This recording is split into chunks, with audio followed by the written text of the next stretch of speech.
ഇൻസ്റ്റഗ്രാമിലെ biryani challenge കഴിഞ്ഞു. ഇനി നമുക്ക് യൂട്യൂബില് വിഷുക്കോടി ചാലഞ്ച് ആണ്. വിഷുക്കോടി ചാലഞ്ച് ഡേ 1.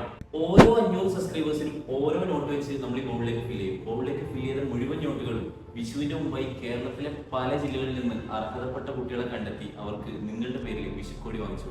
ഇൻസ്റ്റഗ്രാമിലെ ബിരിയാണി ചാനലുകൊണ്ട് നമുക്ക് വന്നത് 4 ലക്ഷം ഫോളോവേഴ്സ് ആണ്. അതുകൊണ്ട് തന്നെ ആ 4 ലക്ഷം മാസീവ് ഫോളോവേഴ്സ് ഉണ്ട്.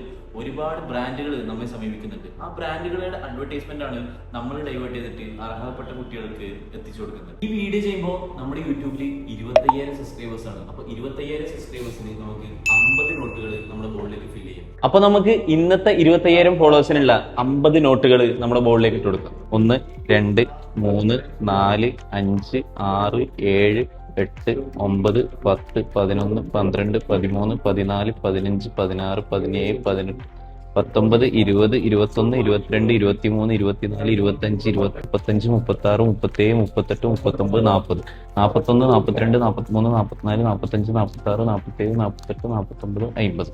നമ്മുടെ യൂട്യൂബ് സബ്സ്ക്രൈബേഴ്സും ഇൻസ്റ്റഗ്രാം ഫോളോവേഴ്സും കണ്ട് ഒരുപാട് ബ്രാൻഡുകൾ നമ്മളെ സമീപിക്കുന്നുണ്ട്. ആ ബ്രാൻഡുകളിൽ നിന്ന് അവർ അഡ്വർടൈസ്മെന്റ് കമ്പനികൾക്ക് കൊടുക്കുന്നതിന്റെ ഒരു ഭാഗമാണ് നമ്മൾ ഡൈവേർട്ട് ചെയ്തിട്ട് അർഹതപ്പെട്ട കുട്ടികളിലേക്ക് എത്തിച്ചു കൊടുക്കുന്നത്. ഇതിൽ എത്ര നോട്ട് ഫിൽ ആവുന്നോ അത്രയും നോട്ട് വെച്ച് നമ്മൾ വിഷുക്കോടി വാങ്ങിയിട്ട് അർഹതപ്പെട്ട കുട്ടികളിലേക്ക് എത്തിച്ചു കൊടുക്കും. ഈ നോട്ട് കഴിഞ്ഞാൽ നമ്മൾ വേറെ നോട്ട് കൊണ്ടുവരും. ഈ ബോർഡ് ഫില്ലായി കഴിഞ്ഞാൽ നമ്മൾ വലിയ ബോർഡ് വേറെ. അപ്പോൾ ഡെയിലി സബ്സ്ക്രൈബേഴ്സിന്റെ എണ്ണം അനുസരിച്ച് നമ്മൾ ഡെയിലി വീഡിയോ അപ്ഡേറ്റ് ചെയ്യുന്നതായിരിക്കും. നാളെ ഈ ബോർഡിൽ എത്രത്തോളം നോട്ട് ഫിൽ ആവും നമുക്ക് നോക്കാം. സബ്സ്ക്രൈബ് ചെയ്ത എല്ലാവരും ഇപ്പൊ തന്നെ സബ്സ്ക്രൈബ് ചെയ്ത് വെച്ചോ. Spy food here.